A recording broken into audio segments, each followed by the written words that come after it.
This is Served with me, Andy Roddick. Please hit subscribe. We drop new episodes every week. This clip's brought to you by ServiceNow. AI is only as powerful as the platform it's built on.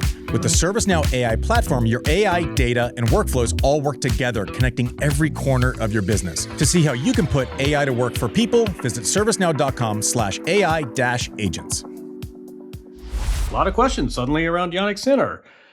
A lot of questions around Iga. A lot of questions around Sabalenka. I mean, I think this, Wimbledon's going to be interesting. The great news is that there's another chapter in this narrative 3 weeks from now. But this was a wacky. I mean, I wasn't around for I don't think I was. You were there, but for Gaston Gaudio beating Coria or Canada. I mean, we've had a lot of sort of consistent winners, and this was just a kooky, wacky fun ball. This was a wild event. The last time I think Sinner going out in the way that he did, up 2 sets, up 5-1, and then as soon as it got to the 4th set, you're like, he has no chance. I'm trying to think of a match that sent a jolt through the tournament that created hope and possibility for the entire field.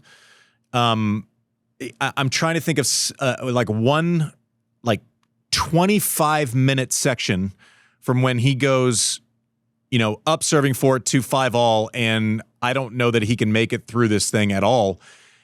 And the only thing I can come up with that was maybe as shocking, and I don't think it was when Rafa finally lost at Roland Garros to Soderling, and then you're going, all right, is Fed going to win? Is he going to complete the career slam? And he kind of played the role, not to the same effect because it was about a career slam and an opportunity to win at Roland Garros, but not completely far away from will Zverev break through and win. Rafa loses, the focus goes to Roger's quest for the career Grand Slam. I feel like this entire tournament shifted, in a 25-minute section of events. What I think we talked about, the one irony is that Rafa in 2009 and Sinner this year were the two most sweeping favorites, and neither of them came through. Mm-hmm. I tell you, it went kind of overlooked. You know who else was a game from the finish line, and it wasn't heat-related, and it wasn't a physical breakdown, but Sabalenka. That Sabalenka lost? Yeah. So you had both top seeds literally points from advancing, and couldn't close. And overwhelming leads. It wasn't I don't know, she was up a set in 5-2 or something. 5-1. 4-1 and 30 love? Yeah. Yeah. I mean, it was significant. That's not good. No. I gotta say, I feel like Andre, by accident or design, sort of, I don't know if you caught his remarks about Sinner, but I think, a lot of people, hey, what do I know? I've never played I've never played a 5-set match. It's hot out there. Everybody sort of tiptoed. I think a lot of people were kind of weird that his body gave out the way it did. He's played a lot this spring, and we know from Australia, and everyone sort of suddenly became an expert on pigmentation and hydration and salt sweating, but it was all just speculative bullshit. My joke was, you thought Berrettini had a HIPAA problem. But no, I mean, everybody was speculating about an athlete's personal health without having any sort of details. But then when Andre came almost a week later and made his remarks, which I'd encourage people to check out, I think that kind of reignited this discussion of, was this really a pivotal moment, and what the heck really happened? That sort of, on the ground, that remark was everywhere. Yeah. And okay, so I'm texting with Andre, I text all the time, and he said that he actually talked to Darren first, because there's a complexity there with, you don't share, a decade with someone, or maybe it's not quite a decade, but you don't share that amount of time with a coach and then blindside them. You just don't do that. And Darren, to your point, he said someone needs to wake up the perceived experts, right? Everyone has a theory, but I did say this to Andre. I said, yes, and you have the credentials to say it. Not just some blowhard saying something for clicks, and I think that's why it landed. Right? This isn't some, person somewhere saying something they don't understand. Andre understands what it is to prepare and to, be the guy and to have eyeballs on you and all that. And there's he doesn't need a job, so therefore he can actually just say it. It was interesting. I said on air the other day, he left me a voice note, which I cannot play on air. In Australia when it was the Sinner-Spisiri matchup, and it was kind of the same thing. It's like this. I don't exactly care if we're standing on the sun if you're an hour and 20 minutes into a match. Now do we know everything? Probably not. Is it going to get asked about it? Absolutely. Is it unfair to say that under like any circumstances you should be able to get through an hour and 40 minutes? Yeah, I think that's fair criticism. I think Jannik would tell you that was fair criticism.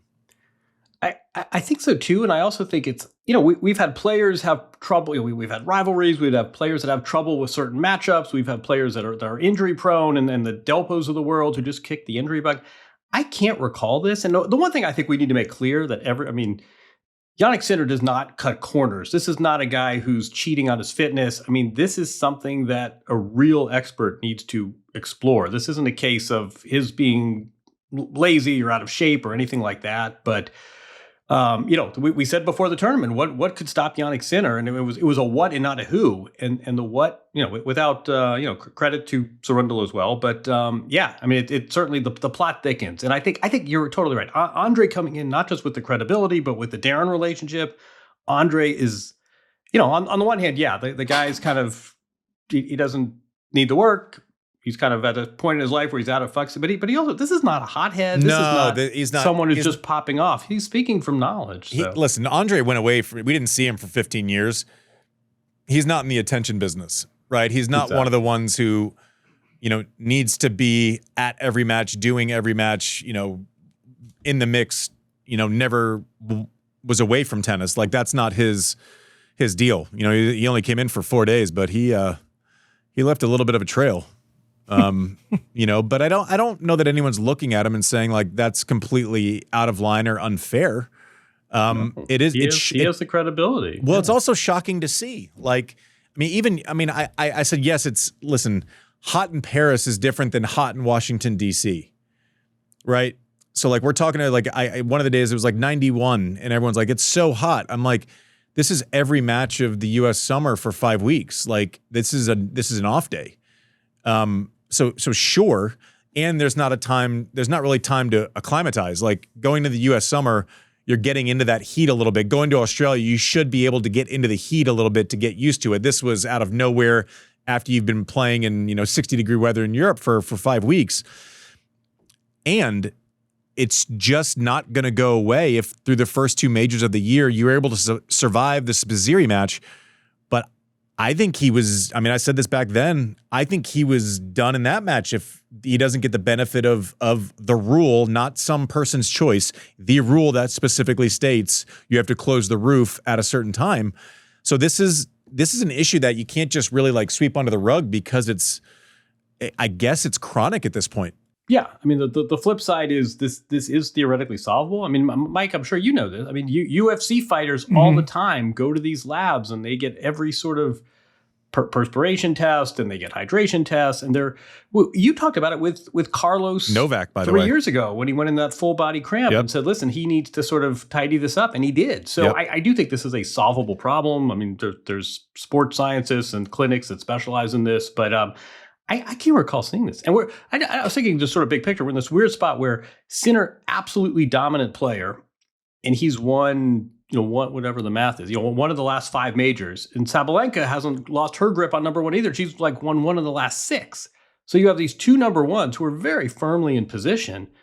Combined 2 of the last 11 majors, that's all they've won. So, this is, Wimbledon will be here before we know it, and we'll have a new set of answers and questions. But this was this was a while. The plot writers got a little kooky on this tournament. I'll tell you this: I'd rather have to solve a problem with physicality, preparation, hydration, food, whatever it is. I'd rather have to solve that and know that I'm a dominant player in the world, and I'm not the problem isn't my game.